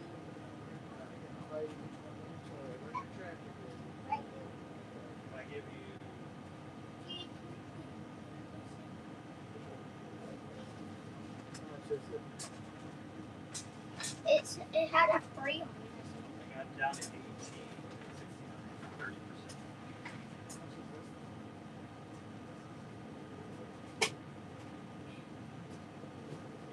I need track. Because we're mainly online, so it's constantly. Oh, there it says $17.99. It's the same $24.99. I have I can give you the same deal. So he doesn't want the slingshot. I do want it. I do. You want it all, but you can only pick one. I'll buy you one level toy. Here, baby guy's tractor. This is, you want this one? I You just, want smaller than this?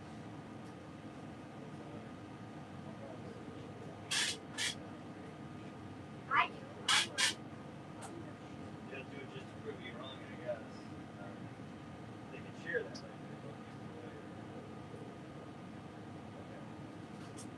Only because there's little drops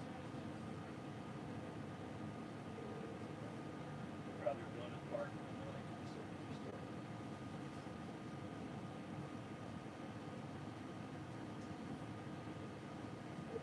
Oh, Lord, this is right here. It's a water pumper. Pufferfish? Yeah, it's a water. Ew. Oh, yeah. Oh, yeah.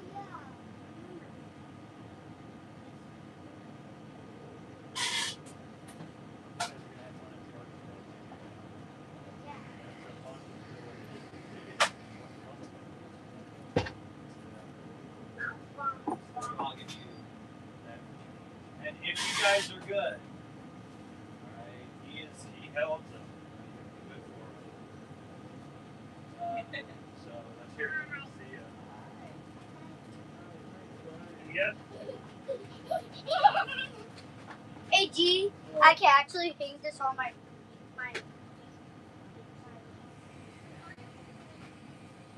Hello. Alright, I'm back to the live stream. Alright, I'm back. I'm back. Alright, sorry about that. Nobody's watching now. Mark.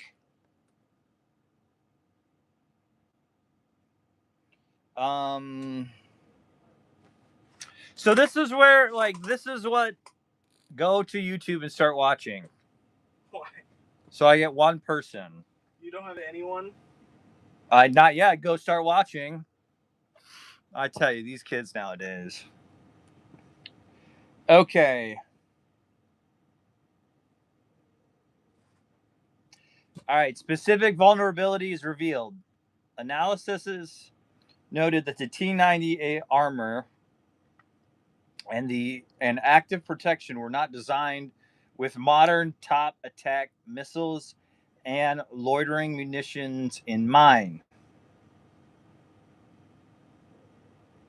Shortra cannot stop javelin style attacks or small drones. Poor maintenance and corruption have compounded the problem. As with other Russian tank that stored the tanks that store ammunition in or below the turret, penetration can cause catastrophic explosion. Jack in the Box effect. Tactical and doctrinal issues. The way Russia has used tanks often to push them into poorly supported attacks on suburban areas has increased vulnerability. Besides tanks without tight infantry, drone, and artillery integration, they are easy prey for that environment. Hey, what's up?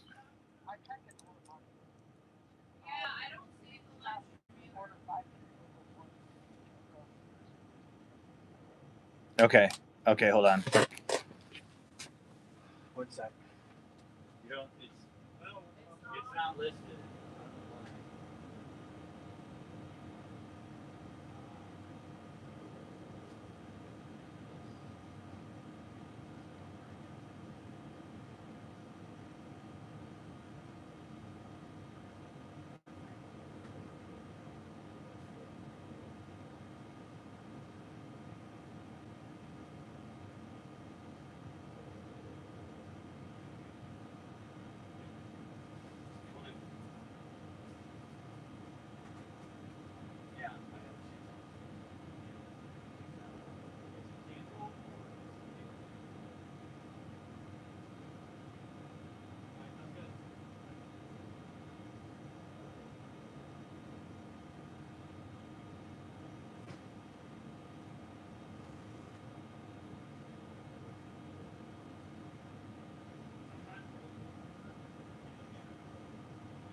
All right.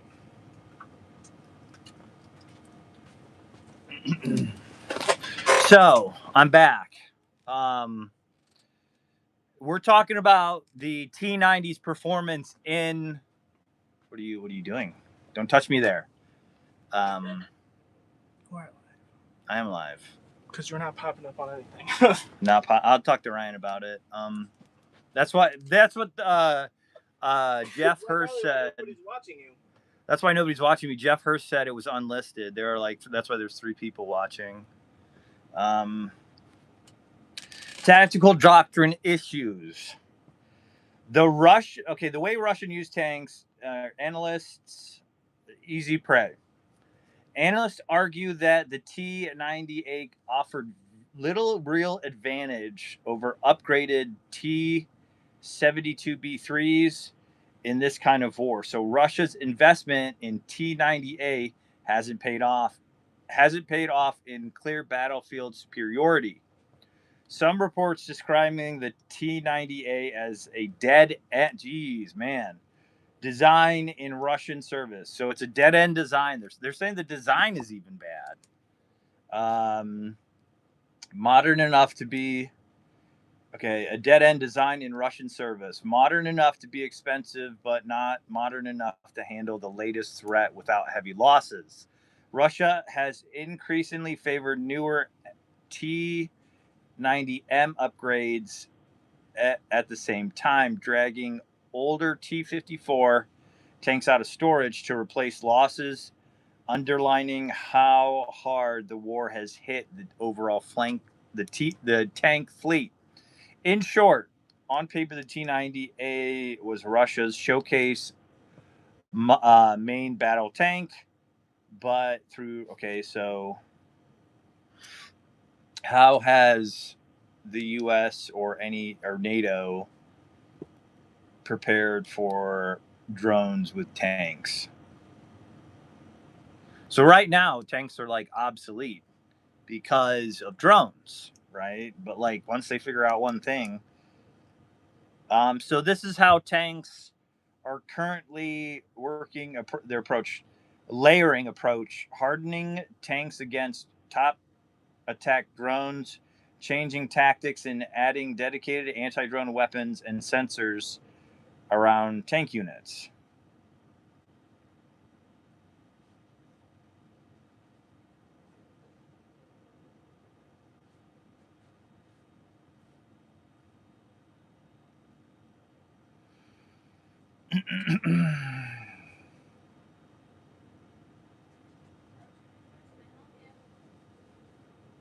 So now this is crazy. So in response to the war in Ukraine, new tactics and doctrine, the U.S. Army revised tank platoon manual now treats drone defense as a critical task, assuming tank platoons are always under potential aerial observation and attack. Crews designate an air guard to watch and listen for drones, use better camouflage, dispersion, overhead cover, and decoys to avoid predictable movement and make tanks easy drone targets. U.S. doctrine is shifting away from frontal charge use of tanks towards operating from more protected positions, often with friendly drones scouting area and acting as escorts. Using tank guns and this fly, bro. Somebody left the door open, and now this fly's got to go. This fly has to die. All right. I am loaded. I am ready to take him out. This is available too at Protinkertoys.com. This is a salt pew pew. This is designed to shoot at the flies. We will have fun with this, will we not? All right, so moving forward. Abrams crew, using tank guns and new weapons against drones. So this is how the United States will now approach the drone threat, which is just destroying the T-90, which you can get from Tank Force. The T-90 is available at Protinkertoys.com right there. Protinkertoys.com. Where's my finger? T-90 right there. T-90 getting destroyed in Ukraine. And then there's the German Leopard right there. That these are all, they don't have the Abrams on here on this one. So Abrams crews are now training to shoot down drones with their main 120 millimeter gun using. Okay, so that's not doing anything. They're just trained to shoot down drones. Planes call for replacing a tank mount machine gun with remote weapon station like Protector RWS with 30 firing rounds that need.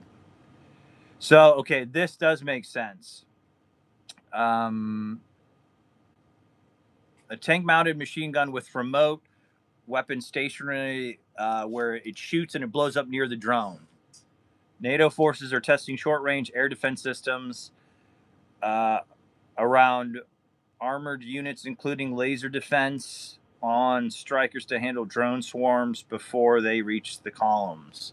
So lasers would work because, like, it's like you take out a bunch of them. NATO forces are testing broader NATO counter-drone work. NATO has run multi-nation exercises focused on detecting, tracking, and defeating drones, feeding tech and tactics into how armored analysts and planners emphasize that drones won't replace tanks, but tanks must be integrated into teams with air defense. U.S. planning doctrine called for adding active protection systems like Israel's trophy-style interceptors and electric warfare into jam or hijack. So, but tanks aren't obsolete. I think they might be, but you're saying they won't be replaced. What is the future of tanks? So what is the future of tanks? Looking up tank technology and futures. Tanks aren't obsolete, but their role is changing. Instead of being independent land battleships, future tanks will be networked, better protected platforms integrated with drones, air defense, and infantry rather than operate alone. Why tanks aren't just going away. Tanks still offer a unique combo of mobility, heavy armor, and big gun firepower that lighter vehicles cannot match. They can seize and hold ground, survive hits, and destroy trucks or IFVs, and support infantry in tough terrain. Modern wars, Ukraine, Gaza, etc., have shown tanks are vulnerable to drones and missiles, but are also that armies still buy and use tanks. NATO states that ordering new Leopard 2s, upgraded Abrams, K2s, etc., not phasing them out. Core trend. So is this kind of like the I don't know, man, like active protective systems, APSs. Future tanks will rely heavily on systems like Trophy, already on Mervka and Abrams. So the Israeli tank is the Mervka. They have the Trophy anti-air system on it. Unmanned or semi-manned turrets. This is interesting. All right. So unmanned or semi-manned turrets. Concepts like Russia's T-14 Armata and some Western proposals move ammo and gun into unmanned turrets, putting crews in armored capsules in the hull to improve survivability. Better sensor and networking. Tanks are becoming sensor. Dude, all you would have to do, this is me, right, is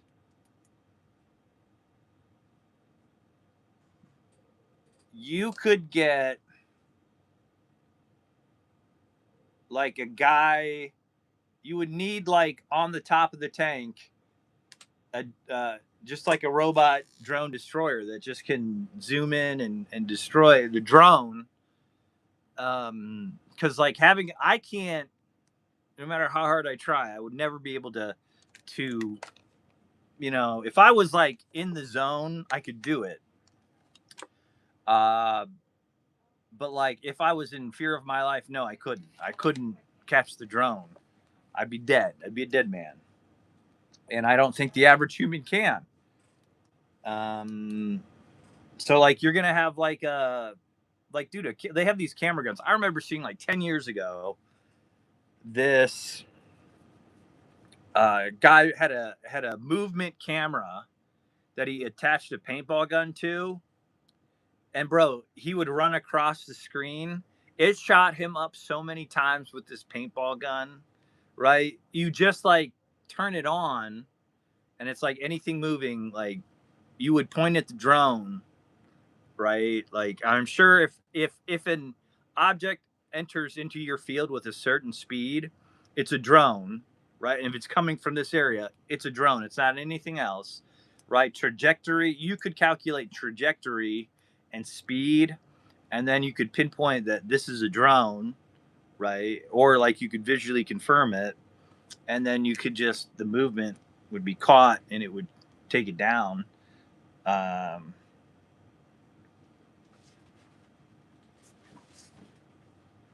The big thing is changing doctrine. I got one person watching. Thank you, person. Large defense, large dense tank formations like Cold War armed corps are increasingly seen as too easy to detect and destroy. Future land forces will rely more on dispersed mixed groups, tanks, IFVs, engineers, drones, artillery that maneuver under constant surveillance. Armies are reworking training and manuals so tanks assume they're always visible to sensors and under potential drone threat. Survivability comes from movement, discipline, concealment, electronic warfare, and combined arms, not overall armor alone. Possible long-term direction: heavier but smaller main battle tanks. Some Mac, are you coming in the live stream? I can't. Oh, hold on. It wasn't listed.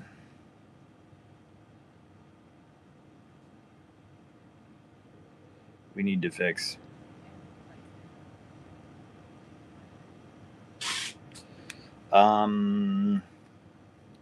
Lighter, more robotic. Other versions emphasize lighter. We're getting into mechanized warfare. That like it's going to be mechs. It's going to be mechs. Do you think mechs are next, like Gundam Wing and stuff like that?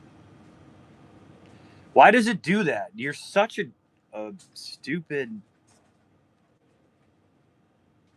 AI, man. Get with the program, bro. Oh my god. I was in perplexity. Okay. Do you think that mech weapons like Metal Gear Solid and Gundam Wing are next? Let's see.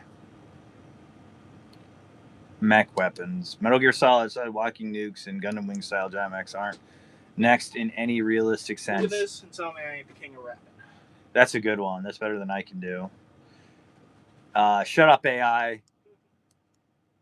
Drones, automation, and smart vehicles, not skyscraper tall humanoid robots stomping on the battleground. All right, dude. I grew up with Gundam Wing and Metal Gear Solid, and it's saying that mechs are not the next generation. I think AI is stupid. This proves it. Why giant mechs are unlikely? Real militaries can't care about physics and logistics. A huge bipedal robot has terrible stability, huge heat, and huge power demands. The presence a mass, easy to spot target compared to a tank or low profile vehicle. Humanoid mechs don't offer a clear combative advantage over smaller, simpler. It's what is actually going instead. The next step is networked armored tanks and IFVs tied. What is an IFV? What is an IFV?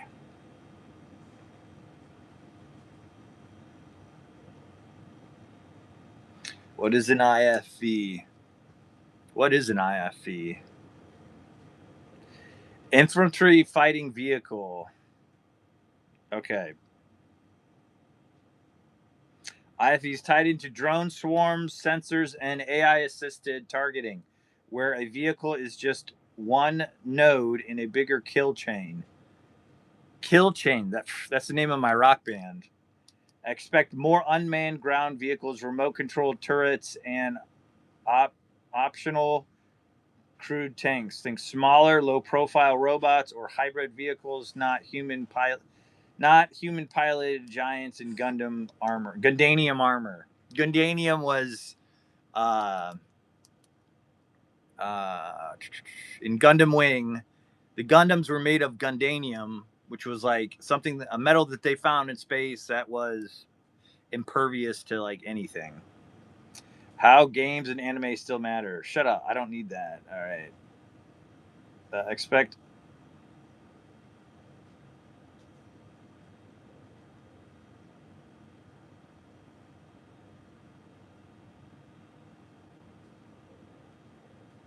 So this is IFV. IFV fits like 5 troops and then it delivers them to the battlefield without getting killed. That is an IFV. Okay, talk about more of the future of warfare tanks and military vehicles and drones. What is this kill chain that you speak of?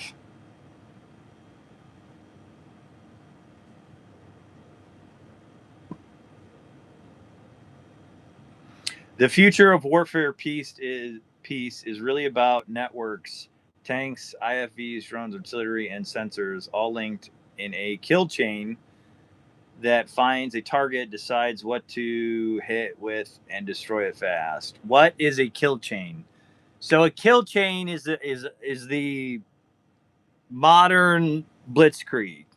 In modern military doctrine, a kill chain is a step-by-step process of attacking a target, find it, fix its location, track it, choose how to hit it, engage, and then assess damage. US and NATO often use the acronym F2T2EA. Find, fix, track, target, engage, assess. If you break any link, jam sensors, move, or confuse the target, you break the kill chain. So you want to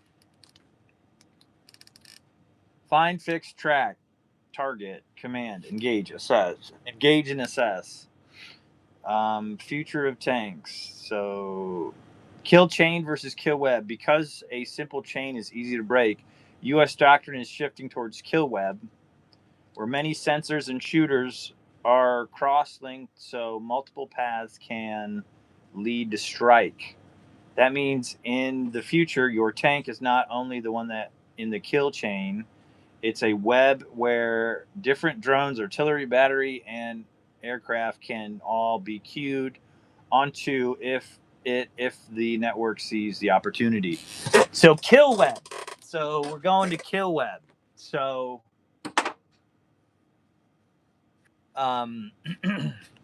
goes back to the original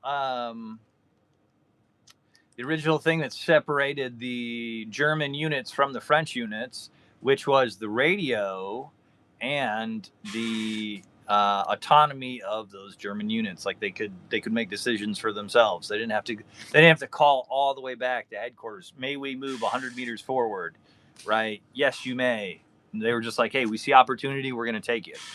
So that being said, the kill web is going to be the future of American military doctrine, which is how you win wars. You don't win wars with tanks or aircraft carriers or anything like that. You win wars with military doctrine.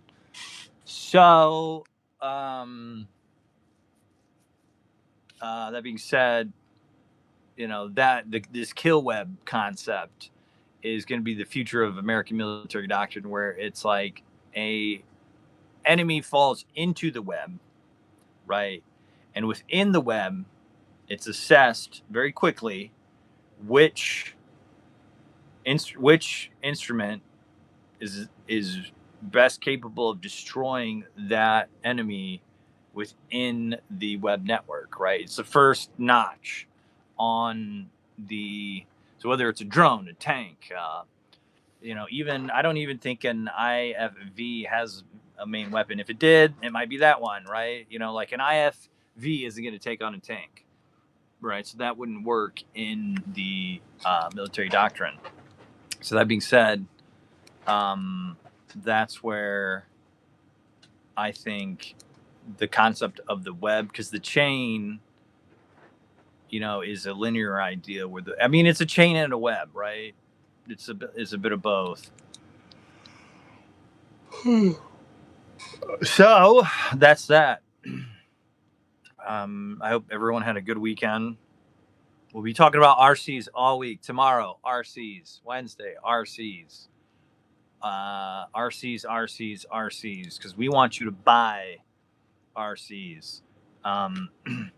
This right here, the reason I've been talking about tanks is because of Tank Force, available at Protinkertoys.com. Tank Force. There's the Israeli one. There's the Russian T90. The T90A is right there. I don't know why they would put the T90 there. All the other two Russians are there, and then the T90A right there. There's the U.S.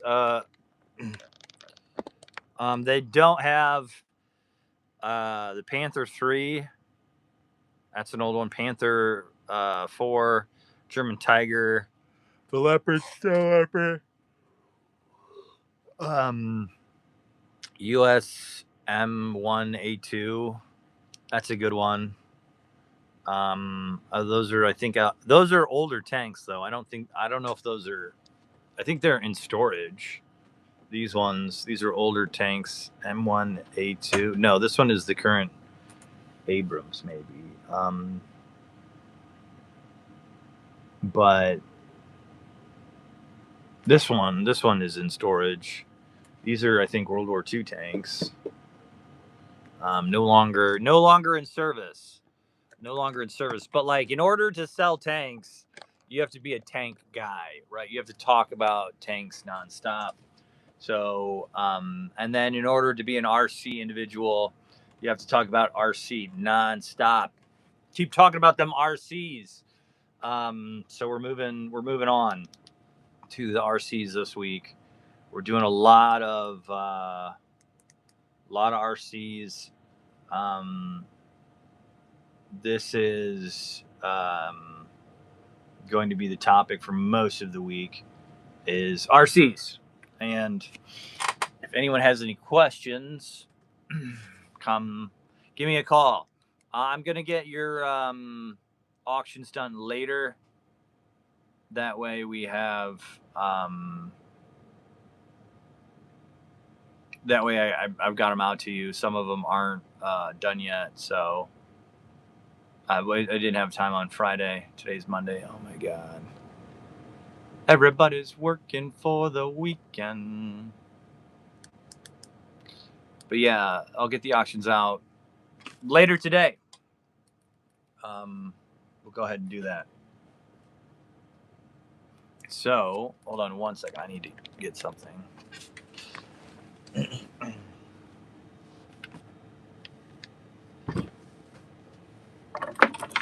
Snap. Crackle. Pop.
All right, so I just had to get this real quick.